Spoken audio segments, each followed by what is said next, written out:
সত্যি যদি কোরআনের বিচার ব্যবস্থা কায়েম হয়ে যায়, জালেম সারাস এরা যদি এদের বিচার দুনিয়ায় পেয়ে যায়, এদের উপকার আমাদের উপকার। কারণ জালেমের বিরুদ্ধে মামলা হামজার না, জালেমের বিরুদ্ধে মামলা কার? এটাকে আমি বানালাম? সূরা শূরা 25 নম্বর পারা 6 নম্বর পৃষ্ঠা 12 নম্বর লাইনে 42 নম্বর আয়াত। আল্লাহ পাক বলেন, ইন্নামাস সাবিলু আলাল্লাযীনা ইয়াযলিমুনান নাস ওয়া ইয়াবগুনা ফিল আরদি বিগাইরিল হক উলাইকা লাহুম আযাবুন আলীম। এটা তাফসীরে ফি জিলালিল কোরআন। আমি জেলখানায় থাকতে যে তাফসীরগুলো দেখলাম তার ভেতরে এটা একটা, ফি জিলালিল কোরআন। জালেমরা বাস্তবতায় যা দেখলাম, এই জালেমগুলো জানে না যে জেলখানায় বসে বসে সাইয়্যিদ কুতুব এই জিলালিল কোরআন তাফসীর লিখেছে। এইটা জেলখানায় চলতে দেয়, অথচ সাইয়্যিদ আবুল আলা মাওদুদী রাহমাতুল্লাহ আলাইহির ফি জিলাকি তাফহিমুল কোরআন ঢুকতে দেয় না। ও জালেমরা জানে যে ওইটা কত বড় কঠিন, আর ওর লেখাই হয়েছে জেলখানায় বসে, ওটা পড়তে দিত। ওখান থেকে রেফারেন্স যেগুলো বলবো বেশিরভাগ ওখান থেকে, বাকিগুলো তাফসীর ইবনে কাসির। আল্লাহ পাক বলেন, কিয়ামতের ময়দানে আমি আল্লাহ নিজে মামলা দায়ের করব, আমি নিজে কেস করব, নিজে অভিযোগ দায়ের করব তাদের বিরুদ্ধে যারা মানুষ হয়ে মানুষের উপরে অত্যাচার চালিয়েছে। ইয়াজলিমুনান নাস, আল্লাহ ইয়াজলিমুন এটা মোজারে দিয়েছেন, বর্তমান ভবিষ্যৎ, প্রেজেন্ট ফিউচার। নাস দিয়েছেন আল্লাহ, ইয়াজলিমুনাল মুসলিমুনা দেয়নি। মানুষ হয়ে যারা মানুষের উপরে জুলুম করে, তাদের অধিকার নষ্ট করছে, করবে, তারা মামলার আসামি হামজা না আল্লাহ?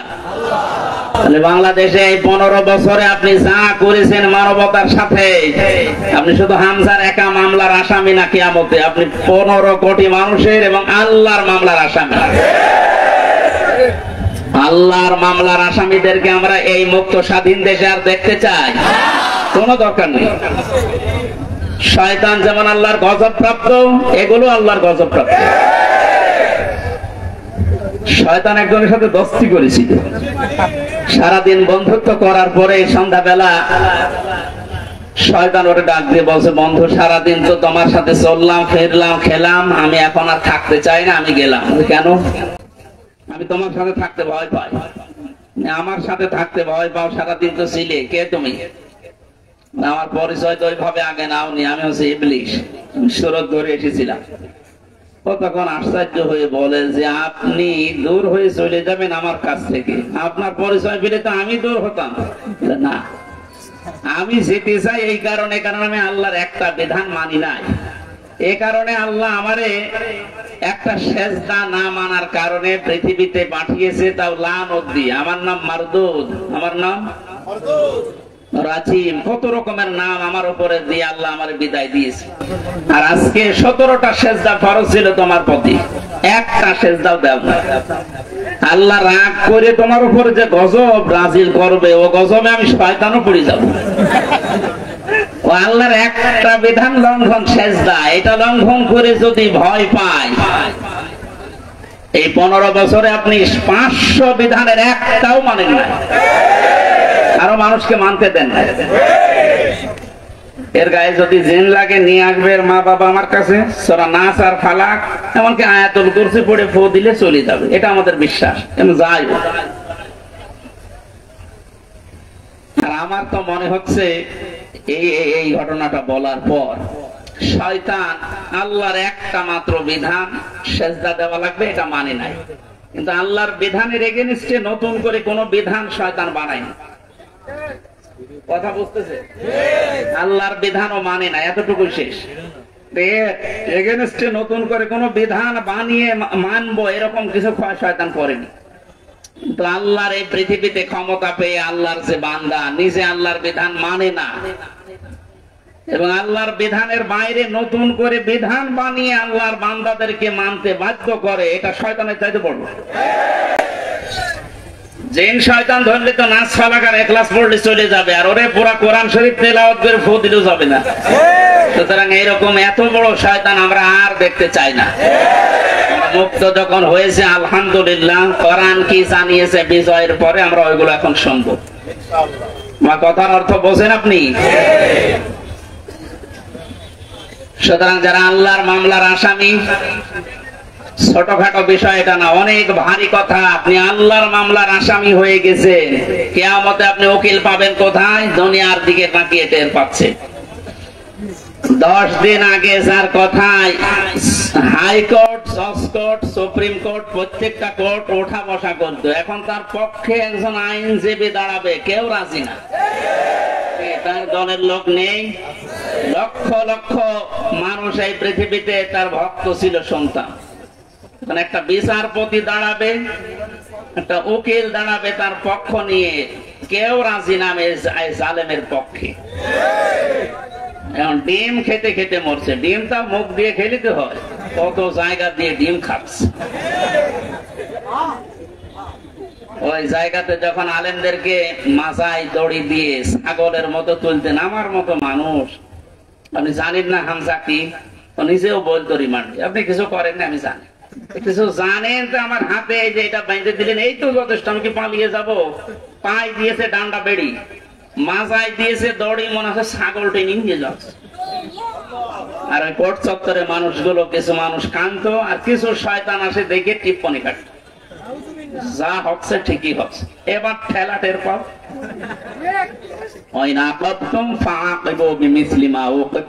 যতটুকু আপনার উপরে করা হয়েছে অতটুকু আপনি করেন, ওর চাইতে বেশি না। অতটুকু করলেও আপনি এই 15 বছর দুনিয়ায় বেঁচেও থাকতে পারবেন না। যা করেছেন যদি অতটুকু আল্লাহর ভাষায় আমরা করতে চাই, সত্যি আপনি পারবেন না। এদেশের বহু মেধাবী সন্তানেরা এই কোটার বিরুদ্ধে এমনি আন্দোলন করে না। বিশেষ করে এই 17 বছরের বাস্তবতা আমার জীবনে আমি যতটুকু দেখেছি, আপনি তাকান তো, অনার্স মাস্টার্স করার পরে বিশ্ববিদ্যালয়ে ফার্স্ট ক্লাস ফার্স্ট হওয়ার পরেও নেবে না, দলীয় পরিচয় পেছনে বিএনপি করে, শিবির করে, এইটা একদিন। আরে ওইগুলো না দেখে আমার মেধা আছে কিনা ওইটা দেখ। কত বড় জুলুমের শিকার বানিয়ে রেখেছিলেন এই ছাত্র জনতাকে, বলে আল্লাহ এমনি এমনি নাড়া দেয়। কোরআনের পাখি সেই 15-16 বছর আগে একবার বলেছিল যে একটু 12 কোটি জনতা নাড়া দেবে গাছের গোড়া ধরে, দিল্লি গিয়ে পড়বা মামু বাড়ি। ঠিক তাই, খাপের খাপ মমতাজের বাপ মিলে গেছে। আমরা তো কিছু করি নাই, খালি হাতে, তাহলে একটু নাড়া দিয়েছি, তাও সবাই না, খালি ছাত্ররা, আর একেবারে জায়গা মতো যে পড়িস। শ্বশুর বাড়ি আমাদের তো মামার বাড়ি।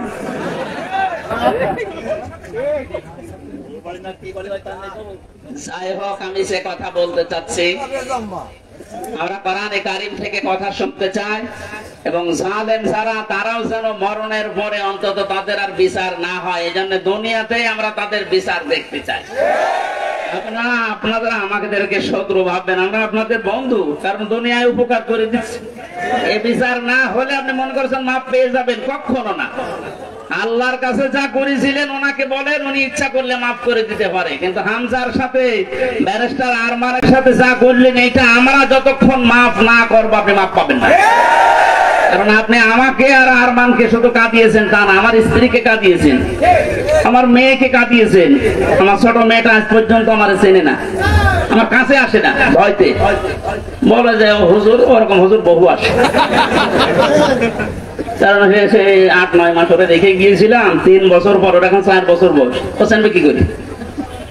সুতরাং আপনি শুধু আমার একা ক্ষতি করেননি, আমার মা বাবার ক্ষতি করেছেন, আমার স্ত্রীর ক্ষতি করেছেন, আমার সন্তানের ক্ষতি করেছেন, আমার সংসারটা নষ্ট করে দিয়েছেন।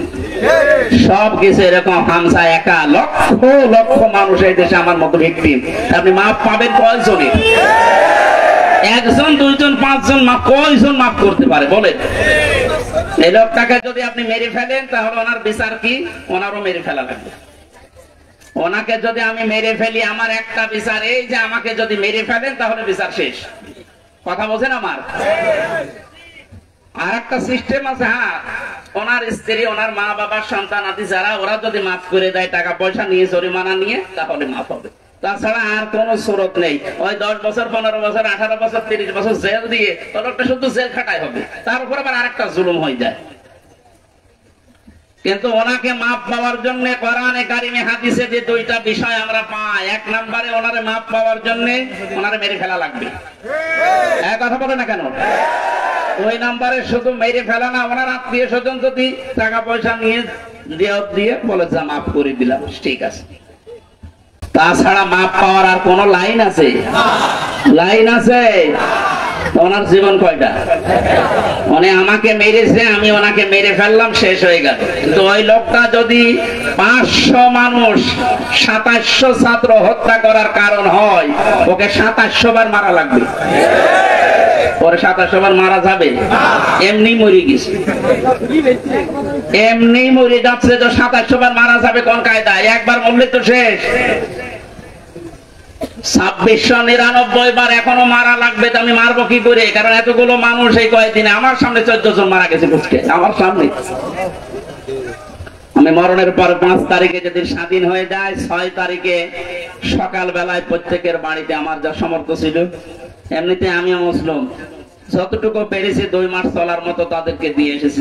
নেন, হাসপাতালে গিয়েছিলাম দেখতে, এক একজনের যে অবস্থা, এই জায়গায় গুলি লাগিয়ে, এই জায়গায় বন্দুক লাগিয়ে দিয়েছি, এই জায়গায় লাগিয়ে দিয়েছি, লজ্জাস্থান নষ্ট হয়ে গেছে। এরকম বহু মানুষ হাসপাতালে কাতরাচ্ছে এখনো, শুধু কুষ্টিয়া, বাকি জেলাগুলো তো আমি তো জানি না এখন সব খবর। আর এই 8-9 দিন ছিলাম তো বাইরে, এই জন্য সব খবর জানিও না। সুতরাং আমাকে যদি আপনি একজন মারার জন্য মেরে ফেলতেন, আমার তো বিচার হয়ে যেত। আমি তো কারণ হয়ে দাঁড়িয়েছি 2700 মানুষ মারার, আমাকে তো 2700 বার মারা লাগবে। এই জন্য এই বিচার এখন আর দুনিয়ায় নেই। এই বিচার করার জন্য আল্লাহ আখিরাত বানিয়েছে। 2700 বার আপনাকে মারবে, আপনার লজ্জা স্থান নষ্ট করে দেবে। এই জন্য বলছি, জালেম যারা আছেন এখনো ফিরে এসে সে সমস্ত মানুষের উপর জুলুম করেছিলেন, ওনাদের কাছে যান, ওনারা যদি কিছু করতে পারে। তাছাড়া আল্লাহ জানিয়েছেন যে আমি মাফ করবো না, কারণ এটা আমার, আমি দায়িত্ব ছেড়ে দিয়েছি যাদের উপরে জুলুম করেছিল তাদের উপর। এখন তাদেরকে বলেন, ওনারা যদি মন থেকে কিছু করে, তাছাড়া আপনি দুনিয়াও ধ্বংস করেছেন, আপনার আখিরাতও ধ্বংস হয়ে যাবে। আল্লাহ তুমি আমাদেরকে জালেম হওয়া থেকে রক্ষা করবে। এই শব্দটা শুনতে যদিও সহজ মনে হচ্ছে, জালেম, এটা কত বড় নিকৃষ্ট আল্লাহর কাছে। কারণ জালেমদেরকে আল্লাহ বারবার কোরআনে জানিয়েছেন, আল্লাহু লা ইয়াহদিল কওমাজ জালিমিন, জালেমদের আমি পথ দেখাই না, হেদায়েত দেই না। আমরা যদিও অনেকে বলে হুজুর আমাদের কেন্দ্রীয় আমির বারবার দোয়া করে, তো দোয়া করে করবো কি? জালেমদের তো হেদায়েত হবে না। জালেমদের কোন হেদায়েত নেই। আর জালেমকে ক্ষমা করে দেওয়ার অর্থ হচ্ছে মাজলুমের উপর অবিচার করা। আপনি কোনদিন ব্যারিস্টার আজমের কে আরমান, ব্যারিস্টার আরমানের স্ত্রীর কাছে মাপ পাওয়ার কথা না, সে মানুষ ছিল আপনার মতোই। এরপরও বলছে আপনারা চেষ্টা করেন, যদি মাপ পান, না পাইলে বুঝবেন আপনার দুনিয়া আখিরাত ধ্বংস হয়ে গেছে। আল্লাহ তুমি আমাদেরকে মাফ করো, বলেন আমিন। কোরআনের বিচার যতদিন পর্যন্ত কায়েম না হচ্ছে, বসে থাকার, থেমে থাকার আমাদের কোনো সুযোগ নেই। যে যেখান থেকে আসি আমরা চেষ্টা চালাবো, চর্ম চোখে দেশে দেখতে চাই আল্লাহর কোরআন দিয়ে বাংলাদেশটা চলছে। কারণ আমরা তো দেখলাম যে বাবা চালালে কেমন লাগে, চাচা চালালে কেমন লাগে, স্বামী চালালে কেমন লাগে, বউ ভাবি সবাই চালিয়েছে, সবই দেখলাম যে কেমন লাগছে। একটা জিনিস এখন দেখতে বাকি আছে, যে কোরআন দিয়ে, আল্লাহর কোরআন দিয়ে রাষ্ট্র চালালে কেমন লাগে, এটা দেখতে বাকি আছে না?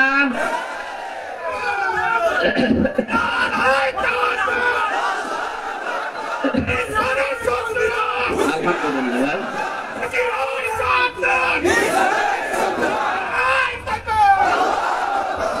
এইটা দেখতে যখন বাকি আছে, আমি মুসাফির মানুষ, মাজলুম মানুষ এবং অসুস্থ মানুষ, তিনটা দোয়া কবুল হওয়ার কথা হাদিসে আছে, যে মাজলুমের দোয়া কবুল হয়, মুসাফিরের দোয়া কবুল হয়, অসুস্থ মানুষের দোয়া কবুল হয়।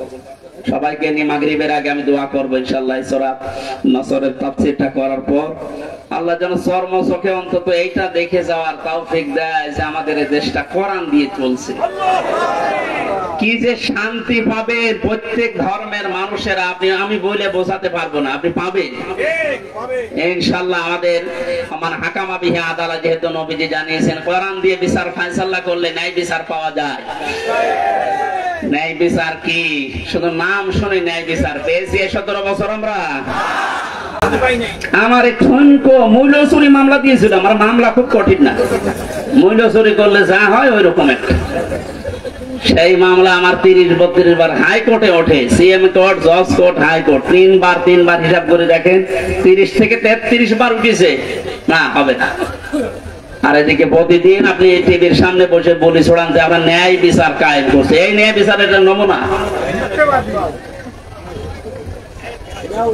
যা করেছেন বিচার ব্যবস্থায়, যাদেরকে বসিয়েছেন প্রত্যেকটা অবিচার করেছে। আর আমার 164 যে ম্যাজিস্ট্রেট নিয়েছিল ওই শয়তানকে আমি জেলখানে যাওয়ার 3 মাস পরে দেখি ও ভেতরে ঘুরে বেড়াচ্ছে। এখানে কেন? ও আমার বেকার বেকার এই সমস্ত বিষয়গুলো লিখে মানে একেবারে জালিয়াতি করে সই করিনি। বলছো হুজুর আপনি মাত্র কিছুক্ষণ পরে বেরিয়ে চলে যাবেন, কারণ আমি 164 বুঝতাম না। ওইসব লাইনের লোক আমরা, এই সিটার এই বাঁটমারি এই 2 নাম্বারই করে বসে খালি সই করে দিন, নিচে আপনার ছোট ছোট মেয়েরা কাঁদতেছে আমি জানি, আপনি চলে যাবেন। ওর উপর বিশ্বাস করে আমি সই করি, নিচে আসলাম, দেখা সাক্ষাৎ করে আমার জেলে পাঠিয়ে দিলে। আনন্দে আছে যে কয়েকদিন মাত্র বের হয়ে যাবো। ও আল্লাহ শুনতে 164 আমি যা যা বলতে চাইনি ওই শয়তান সব লিখে খালি আমার সইটা বসিয়ে দিয়েছে। পরে জেলখানায় দেখি কাশিমপুরে, বললাম কি আপনি এখানে, আপনি কাজটা ঠিক করলেন? জেনে শুনে আমার জীবনটা এভাবে নষ্ট করলেন? বলছে আমার উপর থেকে যা বলেছে আল্লাহর ওলিরা আমি তাই করছি, আমার কিছু করার নেই। তা আপনি এখানে কি? বলছে আমার বউ মামলা দিয়েছে। তোর বউ তো, আমিও মামলা দেবো তোর নামে। এই জন্য আল্লাহ ছাড় দিয়েছিল কিন্তু ছেড়ে দেয়নি। আল্লাহর ধরা বড় শক্ত ধরা, যেটা আমরা আইন মন্ত্রী আরে দরবেশ বাবারে দেখি বসলাম কি দাপট গো। আমি মাঝে মাঝে আইন মন্ত্রীর আদালতে দেখতাম, আরে দরবেশ বাবা দেখতাম বসে আছে। আমার যখন নিয়ে যেত ওই উপরে দেখা যেত যে বসে আছে দরবেশ। দরবেশ যে এই কাম করতে পারে আমার তো কোনোদিন বিশ্বাস হয়নি। দাড়ি কেটে নম হয়ে গেছে, শয়তান পর্যন্ত ওর এখন ঘৃণা করছে যে আমি তো এত খারাপ না। বেকার যারা আপনাদের এই দাড়ি রাখা সুন্নতকে নিয়ে হেয়ালিপনা করা, এই আর কি ঠাট্টা বিদ্রুপ করা, সুন্নত পর্যন্ত কেটে বাদ দিয়ে দিলেন, কিয়ামতে আল্লাহর নবীও আপনাকে বাদ দিয়ে চলে যাবে। আল্লাহ তুমি আবার বলছে মানুষগুলো যদি, আমি আবার বলছি ভুল আর অন্যায় করা এটা কিন্তু এক না। ভুল মানুষ করতে পারে, কিন্তু জেনে শুনে অন্যায় করে ভুল বলে চালিয়ে দেবেন, যেটা এখন চালানো হচ্ছে। অন্যায় যারা করেছেন, অন্যায় করলে মাস্ট বি তাকে শাস্তি পাওয়াই লাগবে। আমরা কিছু না করে যদি শাস্তি পেতে পারি 3 বছর, আপনি করে তো আপনার 99 বছর শাস্তি হওয়া দরকার। প্রথম ছেড়ে যাওয়ার পরে যার সাথে দেখা, একেবারে গেট দিয়ে ঢুকে আল্লাহ সেই কি শাহজাহান জল্লাদ, এর সাথে প্রথমে হাত মিলিয়েছে। আমারও বলছো হুজুর আপনারে আমি চিনি। চেনেন মানে? ওই যে টেলিভিশন আছে ভেতরে, মেমোরি কার্ডে ওয়াজ ভরে নিয়ে আসলে শুধু আপনার আর আজহারের সাজি সাহেব এদের ওয়াজ দেয়, তা আপনার আমি চিনি। আপনার নাম কি? শাহজাহান জল্লাদ ভইয়া। ভইয়া কেন? আমার বংশের নাম। অথচ ওর 167 বছর না কত বছর জেল, এখনো ভইয়া ছাড়েনি। এরকম বহু শয়তান আছে, ও মরে যাবে তা ওই ভইয়া ছাড়ে না। আবু জাহেলের গলার ভেতরে যেদিন তরবারি চালাচ্ছিল, বলছে কে? নামে আব্দুল্লাহ ইবনে মাসউদ। কি করবি? গলা আলাদা কর, একটু বড় করে কাট। বড় করে কাট মানে? বলে হ্যাঁ একটু বড় করে কাট। মানুষ যেন আমার মাথা দেখে বলছে যে এটা নেতার মাথা।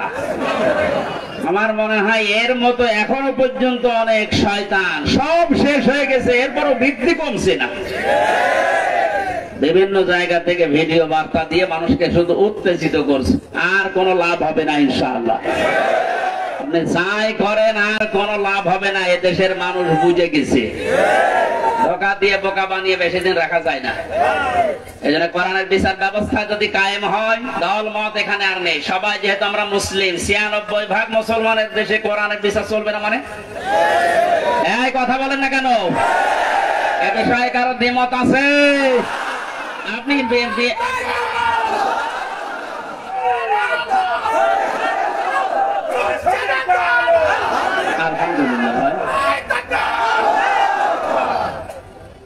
আমিলা বিহি উজরা, যারা কোরআন দিয়ে আমল করবে কিয়ামতে আল্লাহ নিজে তাদেরকে পুরস্কার দান করবে।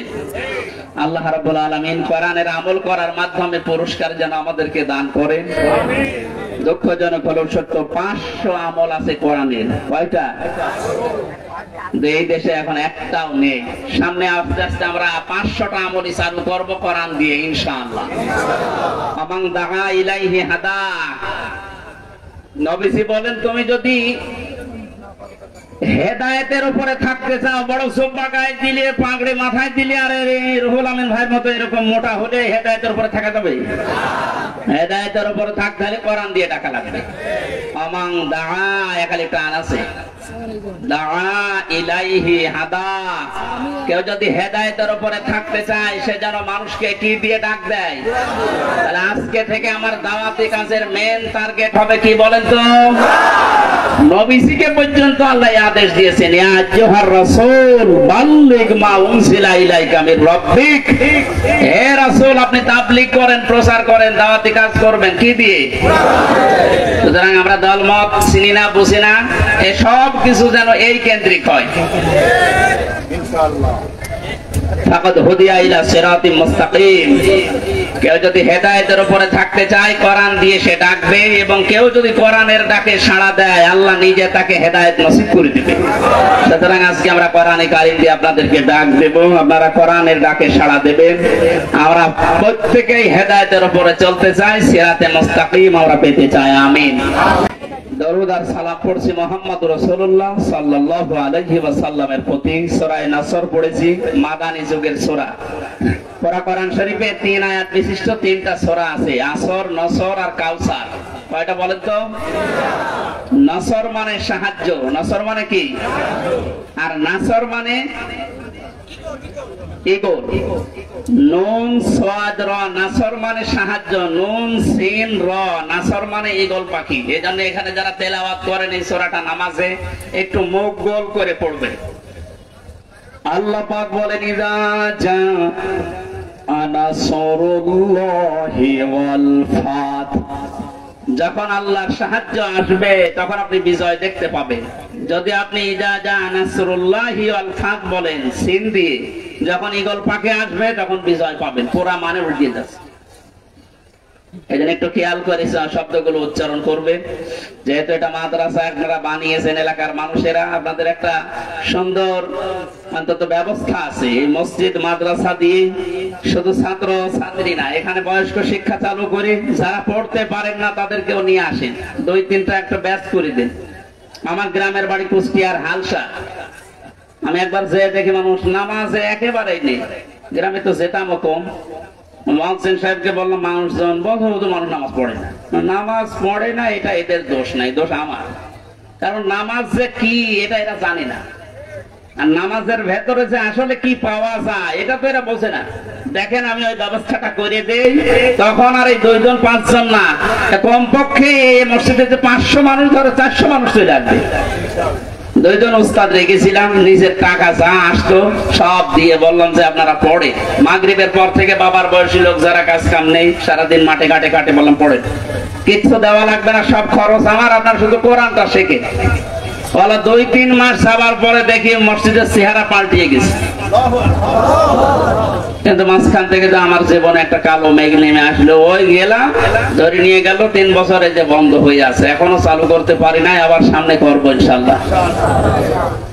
আমি দেখেছিলাম মাত্র 2-2.5 মাসের ব্যবধানে কত মানুষ এই যে নামাজে, তখন তাদেরকে পিটিয়েও আপনি দূর করতে পারবেন না। সুতরাং এখানে মাদ্রাসা মসজিদ বানিয়েছেন বয়স্কদের জন্য, মাগরিব থেকে এশা, এশা থেকে আরো রাত 9টা-10টা পর্যন্ত কোরআন কেন্দ্রিক আসেন সবাই, দলমত নির্বিশেষে। তখন আপনাকে কোরআনে কারীম নিজেই হেদায়েত দিয়ে পথ দেখিয়ে দেবে।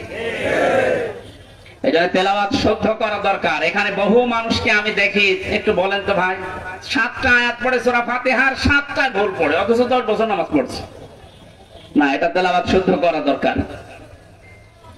আল্লাহ পাক জানিয়েছেন, ইযা জা নাসরুল্লাহি ওয়াল ফাত।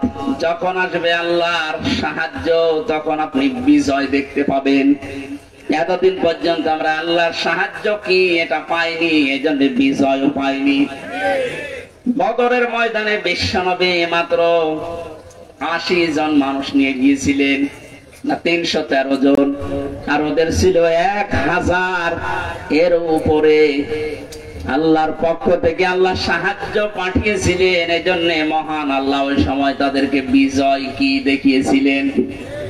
আবু জেহেলের মতো এত বড় লিডারকে আল্লাহ ওই দিন দুনিয়া থেকে লাঞ্ছিত অবস্থায় বিদায় দিয়েছেন। যুগে যুগে শুধু বদরের ময়দান না, কিয়ামত পর্যন্ত এরকম বদরের ময়দান কায়েম হতে থাকবে। বড় বড় কাফের যারা, বড় বড় মুশরিক যারা, আল্লাহ দ্রোহী যারা, তাদেরকে আল্লাহ বিদায় করবেন যদি আল্লাহর সাহায্য এসে থাকে। আমাদের দেশেও কম ছিল না, বহু মানুষকে আমরা দেখেছিলাম অহংকারে পা মাটিতে পড়তো না। আল্লাহ রাব্বুল আলামিন এই মানুষগুলোকে বিদায় করে দিয়ে তার সাহায্য পাঠিয়ে এটা বিজয় আমাদেরকে যে দেখালেন, বিজয় পাওয়ার পরে যে দৃশ্যটা, এটা এখন আবহমান জারি আছে, যেটা আমি আমার চোখে দেখতে পাচ্ছি আয়াত অনুযায়ী। দেখেন তো মেলে কিনা। ওয়ারাআইতান নাসা ইয়াদখুলুনা ফি দীনিল্লাহি আফওয়াজা। আপনি যখন বিজয় পাবেন, সাহায্য পাওয়ার পরে, তখন দেখবেন দলে দলে, পালে পালে মানুষ ইসলামে প্রবেশ করছে। বাংলাদেশের এই 64 জেলার দিকে তাকালে, শুধু ইন্টারনেটের দিকে একটু চোখ বোলান, দেখেনি আয়াতটা এখন কার্যকর হওয়া অলরেডি শুরু হয়ে গেছে। ইসলামপন্থী মানুষ, বিশেষ করে যারা একামতে দিনের দায়িত্ব পালন করে, যারা মন থেকে কাজ করে, তাদের যে অ্যাক্টিভিটিস গুলো, তাদের যে কাজকর্ম গুলো, তাদের যে ইখলাস আমরা দেখতে পাচ্ছি। দাওয়াতও দেওয়া লাগছে না, তাদের ইখলাস দেখে, শুধু কাজ দেখে এখন মানুষ ইসলামে প্রবেশ করে অলরেডি ফেলছে। আমার তো মনে হচ্ছে এই আয়াতটা আল্লাহ আমাদেরকে অলরেডি দেখাবে। সূরা কাসাস থেকে একটা আয়াত কালকে আমি পড়ছিলাম, ونريد أن نمن على الذين استضعفوا في الأرض ونجعلهم أئمة ونجعلهم الوارثين। কিচ্ছা কাহিনী না, একেবারে বাস্তব যেটা ঘটবে বা ঘটতেছে, ওইটা আপনি কোরআন থেকে শোনেন। আল্লাহ পাক বলেন ওই জামানায় হযরত মুসা আলাইহিস সালামের যে দলটা ছিল, তিনি যে দলের লিডার ছিলেন, ফেরাউন বহু দলে বিভক্ত করে মানুষদেরকে দুর্বল করে রেখেছিল। শুধু একটা দলকে সে টার্গেট বেশি নিয়েছিল, সেটা মুসা নবীর দল। আমার আল্লাহ নিজের পক্ষ থেকে জানালেন, আমি আল্লাহ কিন্তু ইচ্ছা আলাদা করেছিলাম। আমার আল্লাহর ইচ্ছা ছিল এইটা, যে দুনিয়ার ময়দানে আমি মুসা নবীকে এই জামানায় এই জাতির নেতৃত্বে বসাবো এবং জমিনের ওয়ারিস, উত্তরাধিকারী তাদেরকে বানিয়ে দেব। আমি তাই করেছিলাম। ইয়াটা এখন বাস্তব আমার মনে হচ্ছে, আমার চোখে ভাসতেছে। আল্লাহ তুমি সূরা কাসাসের 5 নম্বর আয়াতটা আমাদেরকে দেখাও। স্বৈরাচার নব্য ফেরাউন এই পৃথিবীতে বহু দল ছিল এদেশে, সব দলকে টার্গেট না করে শুধুমাত্র কোরআনে কারীম এই পৃথিবীতে যেন বিদায় নেয়, কোরআনের লোকগুলো যেন এই দুনিয়াতে আসতে না পারে, এই কাজ করার জন্য যারা চেষ্টা চালিয়েছিল, আল্লাহ তাদেরকেই যেন জাতির ইমাম আজ দিনের পর দিন বানিয়ে দিচ্ছে। তাদেরকে ওয়ারিস বানাচ্ছে, জমিনের উত্তরাধিকারী বানিয়ে দিচ্ছে। আমরা আবার দোয়া করছি, আল্লাহ তুমি আয়াতটা আমাদেরকে সর্বচোখে দেখাও। ওয়ানুরিদু আন্না মুন্না আলাল্লাযীনা ইসতুযিফু ফিল আরদ ইলা আখির আয়াত। আমাদের আজকের মাহফিলের প্রধান অতিথি মনে হয় আসতেছে।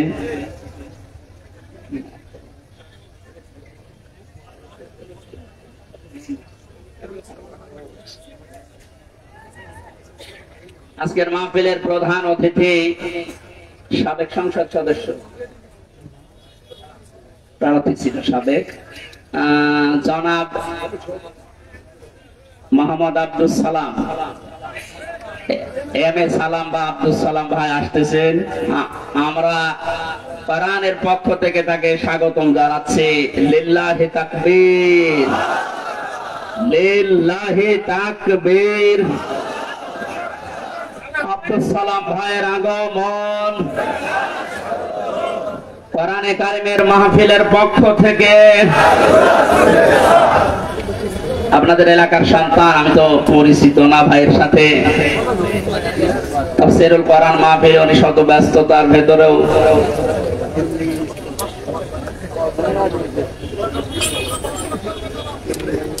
স্বাধীন বাংলাদেশের যে স্বাদ এখন আমরা পাচ্ছি, সেই দেশে উনি এসেছেন, আলহামদুলিল্লাহ। সালাম ভাই পরে একটু পরে কথা বলবেন ইনশাআল্লাহ, আমরা আয়াতটা শেষ করিনি। আপনারা আছেন তো? পারিবারিক জীবন নিয়ে যে বইটা আমি লিখেছিলাম, ওই বইটা আমি নিয়ে এসেছি। ওইটা আপনারা যাবার সময় গেটে আছে আমার গাড়িতে, ওই ডানের গেটে নিয়ে যাবেন, কাজে লাগবে স্ত্রীদের জন্য। আমি ওইদিকে যাচ্ছি না, ওটা লিখেছিলাম জেলখানার দৃশ্যগুলো দেখে। আজকে আমাদের মাহফিলে যিনি এসেছেন প্রধান অতিথি হিসাবে জনাব এম এ সালাম ভাই, মানে আর কিছুক্ষণ পরে আপনাদের সামনে দোয়া নেবেন, কথা বলবেন। আমরা আয়াতটা শেষ করি, যেহেতু তাফসীরুল কোরআন মাহফিলে।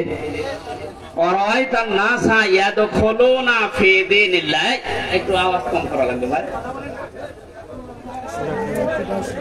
একটু আওয়াজ কম করে কয়েক মিনিট আমি আয়াতটা শেষ করি, কথা বলা যাবে না। একটু পরে, একটু পরে। কোরআনের আয়াতের দিকে তাকালে আমি যেটা দেখতে পাই, ইয়াদখুলুনা, এটা মুজারে, বর্তমান, ভবিষ্যৎ, প্রেজেন্ট, ফিউচার। ফি দীনিল্লাহ, আল্লাহর দ্বীনের ভেতরে। বলেন তো দ্বীন কার? দ্বীন কি আমির হামজার, এম এ সালামের? কার? দ্বীন আল্লাহর। বলেন দ্বীন কার?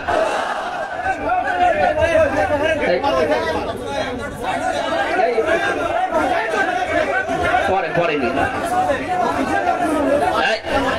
আপনারা এক কথা বারবার বললে সমস্যা, কথা বন্ধ করে। দ্বীনের মালিক এই পৃথিবীতে কেউ না, এমনকি বিশ্বনবী মুহাম্মদ রাসূলুল্লাহ দ্বীনের মালিক ছিলেন না, তিনি দ্বীনের খাদেম ছিলেন। কি ছিলেন বলেন তো? আমরাও দ্বীনের কি? খাদেম। সুতরাং আমরা খেদমত করে যাব দ্বীন ইসলামের, দ্বীনে না। বারবার ডিস্টার্ব করে তো আল্লাহর এই দিনকে আমরা জমিনে জিন্দা রাখার জন্য চেষ্টা চালিয়ে যাবার, কারণ খাদেমের যে কাজ, কামলার যে কাজ, আমরা সেই দায়িত্ব নিয়েছি। আমরা যেন চর্মচোখে অন্তত এটা দেখতে পাই যে আল্লাহর দিন এই জমিনে কায়েম হয়ে গেছে। যেহেতু সেই পর্যায়ে আস্তে আস্তে আসতেছে, এখন আনন্দে বিজয় কিভাবে উল্লাস করবেন, উদযাপন করবেন, আল্লাহ কোরআনে কারিমে সূরা নাসরে জানিয়েছেন, ফাসাব্বিহ বিহামদি রাব্বিকা ওয়াস্তাগফির। আল্লাহর সাহায্য এবং বিজয় যখন আসবে, তখন আপনি ইস্তেগফার করেন আর হামদ প্রকাশ করেন, তাসবিহ করেন। এখানে তাসবিহ কি? এক একটা সৃষ্টি জগতের তাসবিহ, হামদ এক এক রকম। গাছের হামদ হচ্ছে সকালের বিকালে ছায়াটা লম্বা করে দিয়ে সেজদা দেওয়া, এটা তার হামদ আর প্রশংসা। সৃষ্টি জগৎ যে যেখানে আছে ওইভাবে প্রশংসা আদায় করে। আমাদের প্রশংসা আদায় করার মাধ্যম কি? আমাদের যদি হামদ প্রকাশ করা লাগে, একেবারে টোটি পর্যন্ত খেয়ে আলহামদুলিল্লাহ বললাম হয়ে গেল না, এটা না। আপনি এটা খাবারের পরে যে শক্তি অর্জন করলেন, আপনার মেধা, আপনার যোগ্যতা, যা যা পেলেন, এইটা আল্লাহর দ্বীন এই পৃথিবীতে জারি করার জন্য, প্রচার করার জন্য, কায়েম করার জন্য আপনি ব্যয় করবেন, এটা হচ্ছে হামদ। আল্লাহ এই হামদ করার তৌফিক এখন আমাদেরকে দেন। ওয়াস্তাগফির, ইস্তেগফার করা। পূর্বের যে সমস্ত অপরাধগুলো করেছি, সামনে আর করব না, সচেতন হয়ে যাব, এই হিসাব নিকাশ করে আমরা ইস্তেগফার করব আল্লাহর কাছে। এই এদিকে তাকান, ইস্তেগফার আর তাওবা এই দুইটা জিনিস কিন্তু এক না। আপনি সব সময় ইস্তেগফার করতে পারেন, আস্তাগফিরুল্লাহ আস্তাগফিরুল্লাহ আস্তাগফিরুল্লাহ পড়তে পারেন সব সময়। সবচাইতে আল্লাহ বেশি খুশি এই শব্দটা শুনলে, যে আস্তাগফিরুল্লাহ, হে আল্লাহ আমি ক্ষমা চাই। আর তাওবা জিনিসটা আলাদা। এই দুইটা শব্দের অক্ষরগুলো এক না। তাওবা লিখতে হলে, ইস্তেগফার লিখতে হলে শব্দগুলো এক না, আবার ভাব অর্থ এক না, এবং বাস্তবে সাংবিধানিক অর্থ, পারিভাষিক অর্থ এক না। ইস্তেগফার সব সময় আপনি করেন, তাওবা করলে কি হয়? পেছনের অপরাধ শুধু মাফ হয়ে যায় না, ওই জায়গাটা আল্লাহ নেকি দিয়ে ভরাট করে দেয়। আল্লাহ এখানে জানিয়েছেন ওয়াস্তাগফির, হে নবী আপনার উম্মতদেরকে বলেন তারা যেন বিজয় পেলে লাফালাফি না করে, আনন্দ উল্লাস করতে গিয়ে আল্লাহর বিধানের বাইরে চলে না গিয়ে তারা যেন ইস্তেগফার করে, তাওবা ইস্তেগফার এগুলোর ভেতরে নিমজ্জিত থাকে। ইন্নাহু কানা তাওয়াবা, অবশ্যই তিনি তওবা কবুলকারী, ইস্তেগফার করলে তাকে মাফকারী। আল্লাহ এই আয়াতগুলো চর্মচোখে আমাদেরকে দেখার তৌফিক দিন, আমিন।